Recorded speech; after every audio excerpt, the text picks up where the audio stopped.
Honorable Prime Minister.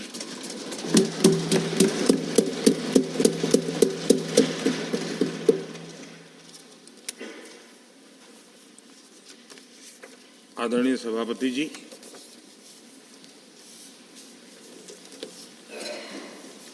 हर 2 वर्ष के बाद इस सदन में इस प्रकार का प्रसंग आता है, लेकिन ये सदन निरंतरता का प्रतीक है। लोकसभा 5 साल के बाद नए रंग रूप के साथ सज जाती है।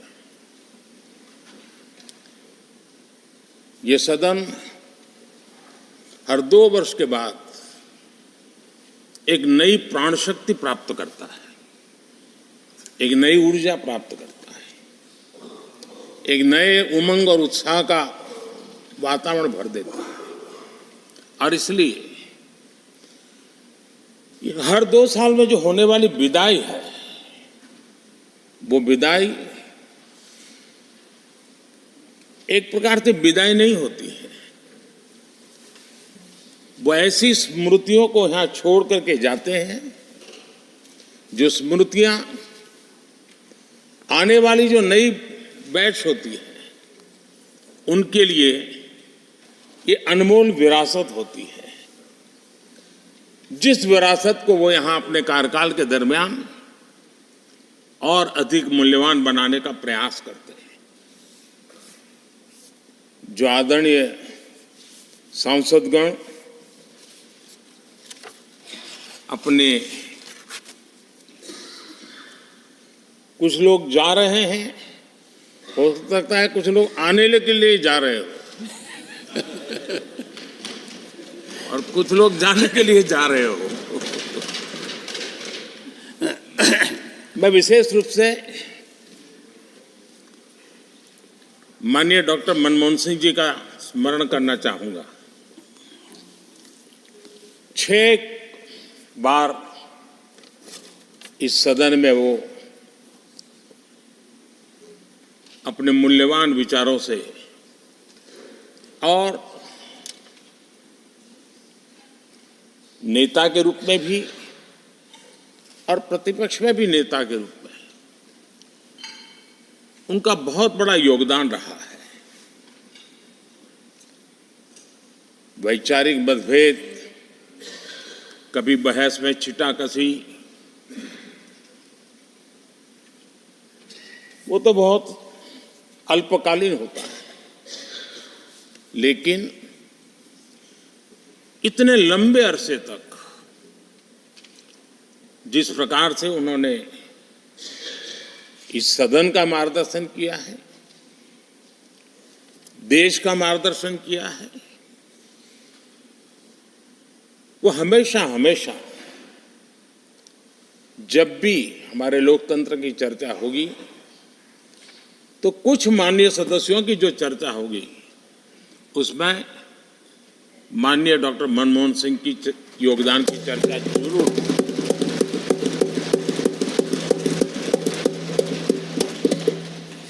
और मैं सभी सांसदों से,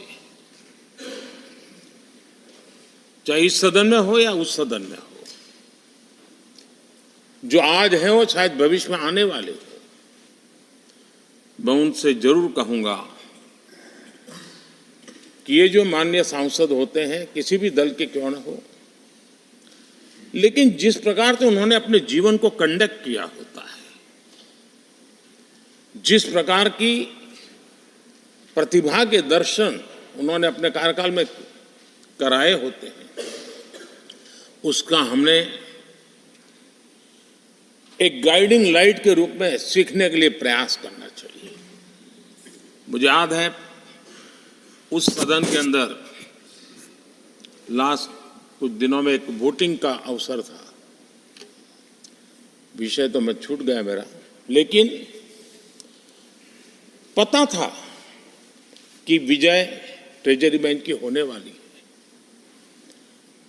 अंतर भी बहुत था, लेकिन doctor Manmohan Singh ji wheel chair में आए, वोट किया। एक सांसद अपने दायित्व के लिए कितना सजग है, उसका वो उदाहरण है, वो प्रेरक उदाहरण था। इतना ही नहीं, मैं देख रहा था कभी कमेटी के चुनाव हुए, कमेटी मेंबर्स के, वो व्हील चेयर में वोट देने आए। सवाल ये नहीं है कि वो किसको ताकत देने के लिए आए थे, मैं मानता हूं वो लोकतंत्र को ताकत देने आए थे।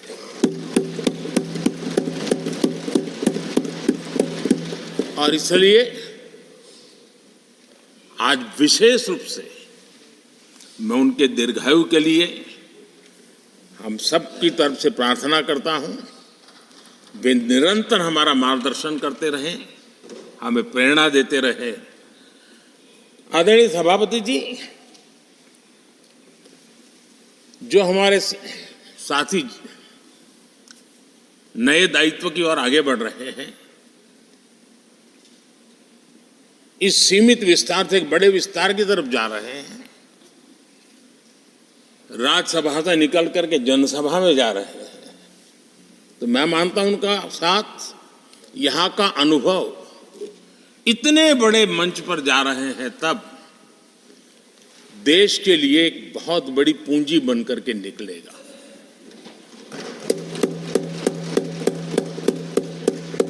किसी यूनिवर्सिटी में भी 3-4 साल के बाद एक नया व्यक्तित्व तो बाहर निकलता है।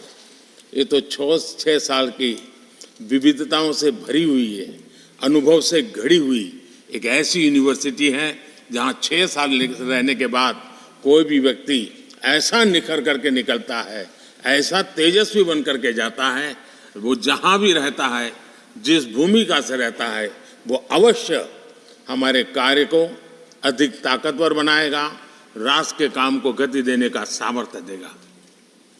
ये जो माननीय सांसद जा रहे हैं, एक प्रकार से वो वैसे ग्रुप है जिनको दोनों सदन में रहने का, पुराने वाले संसद के भवन में भी और नए वाले संसद के भवन में भी उनको रहने का अवसर मिला।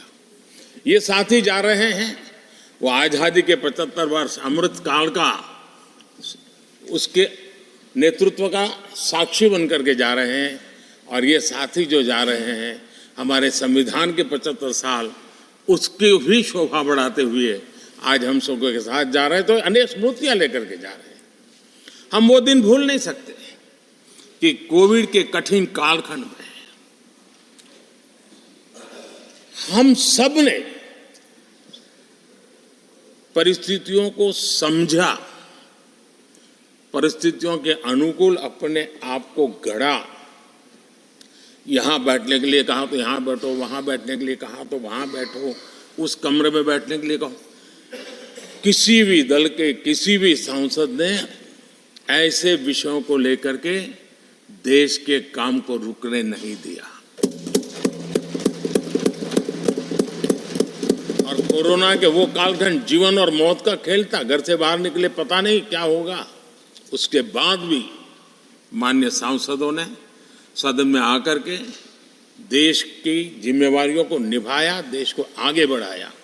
और इसलिए मैं समझता हूं कि उस कालखंड ने हमें बहुत कुछ सिखाया है। संकटों के बीच भी भारत की संसद में बैठे हुए व्यक्ति कितने बड़े दायित्व को निभाने के लिए कितना बड़ा रिस्क भी लेते हैं और कितनी कठिनाइयों के बीच में काम भी करते हैं, इसका अनुभव भी हमें हुआ। सदन में खट्टे मीठे अनुभव भी रहे। हमारा कुछ दुखद घटनाएं भी रही। कोविड के कारण हमारे कुछ साथी हमें छोड़ के चले गए, आज वो हमारे बीच नहीं है। वो भी सदन के इसी कालखंड के कुछ प्रतिभाएं थी जो हमारे बीच से चली गई। वो एक दुखद घटना को हमने स्वीकार करते हुए भी हम आगे बढ़ते रहे। और भी ऐसी कुछ घटना हुई, कभी कभी फैशन परेड का भी हमने दृश्य देखा। काले कपड़ों में सदन को फैशन शो का भी लाभ मिला। तो ऐसी विविधताओं के अनुभव के बीच हमारा कार्यकाल बीता और मैं तो अब खड़गे जी आ गए हैं तो मेरा एक धर्म तो निभाना ही पड़ता है मुझे। कभी कभी कुछ काम इतने अच्छे होते हैं जो बहुत लंबे समय तक उपयोगी होते हैं। हमारे यहाँ कोई बच्चा कुछ अच्छी चीज कर लेता है, कोई बच्चा अच्छे कपड़े वपड़े पहन करके अवसर के लिए तैयार होता है तो परिवार में एक आध स्वजन आ जाता है, अरे किसी की नजर लग जाएगी, उसको काला टीका कर दो। तो ऐसे काला टीका कर देते हैं। आज देश पिछले 10 साल में समृद्धि के नए नए शिखर सर कर रहा है। एक भव्य दिव्य वातावरण बना है, उसको नजर न लग जाए इसलिए काला टीका करने का आज प्रयास हुआ है। मैं उसके लिए भी खड़गे जी का बहुत धन्यवाद करता हूं ताकि इस हमारी प्रगति की यात्रा को कोई नजर न लग जाए। ये नजर न लग जाए इसलिए आपने आज जो काला टीका किया है, मैं तो सोच रहा था सब काले कपड़ों में आएंगे लेकिन शायद काला जोदू खिंचते खिंचते खिंचते ब्लैक पेपर तक चला गया है। लेकिन फिर भी मैं उसका भी स्वागत करता हूं क्योंकि जब भी अच्छी बात होती है काला टीका नजर न लग जाए इसलिए बहुत जरूरी होता है। और उस पवित्र काम को, और आज जिस उम्र के हैं उस व्यक्ति जब ये काम करता है तो जरा अच्छा रहता है। तो मैं इसके लिए भी आपका आभार व्यक्त करता हूं। आदरणीय सभापति जी, ये विषय कोई लंबा बोलने का तो है नहीं, लेकिन हमारे यहाँ शास्त्रों में एक बहुत बढ़िया बात कही गई है। शायद हमारे सब साथी जा रहे हैं तो जो कमी भी हमें महसूस होगी उनकी, क्योंकि उनके विचारों का लाभ जो आ जाएंगे वापिस वो तो और तेज तरार होकर के आएंगे। जिसको हमला करना है वो भी मजेदार हमले करेंगे और जिसको रक्षा कवच बनाना है वो भी बढ़िया बनाएंगे। वो अपना काम चलता रहेगा। हमारे यहाँ शास्त्रों में कहा गया है गुणा गुणज्ञेषु गुणा भवन्ति, गुणा गुणज्ञेषु गुणा भवन्ति, ते निर्गुणम प्राप्य भवन्ति दोषाः, ते निर्गुणम प्राप्य भवन्ति दोषाः। आस्वाद्य तोया प्रवहन्ति नद्य, समुद्र मासादय भवन्तय पेया। उसका मतलब है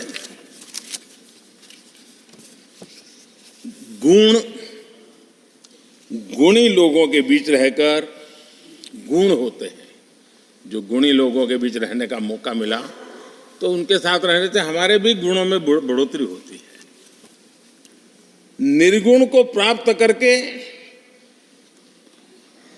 वो दोष युक्त हो जाते हैं। अगर गुणियों के बीच में बैठते हैं तो गुण तो बढ़ जाता है, लेकिन गुण ही नहीं है तो दोष बढ़ जाते हैं। और आगे कहा है नदियों का जल तभी तक पीने योग्य होता है जब वो बहता रहता है। सदन में भी हर 2 साल के बाद नया प्रवाह आता है और जब तक बहता रहता है, लेकिन नदी कितनी ही मीठी क्यों ना हो, पानी कितना ही स्वादिष्ट क्यों ना हो, लेकिन जैसे ही समुद्र से मिल जाती हैं वो किसी काम की रहती नहीं है। उसमें दोष आ जाते हैं, दोष युक्त हो जाते हैं। और इसलिए समुद्र को प्राप्त करने के बाद पीने योग्य नहीं रहता। मैं समझता हूँ ये संदेश हर एक के जीवन में प्रेरक रहेगा। इसी भावना के साथ जो साथी समाज जीवन के एक बहुत बड़े फलक पर जा रहे हैं, इस जीवंत यूनिवर्सिटी से अनुभव प्राप्त करके जा रहे हैं, उनका मार्गदर्शन, उनका कर्तृत्व राष्ट्र के काम आएगा, नई पीढ़ी को प्रेरणा देता रहेगा। मैं सभी साथियों को हृदय से अनेक अनेक शुभकामनाएं देता हूं। बहुत बहुत धन्यवाद।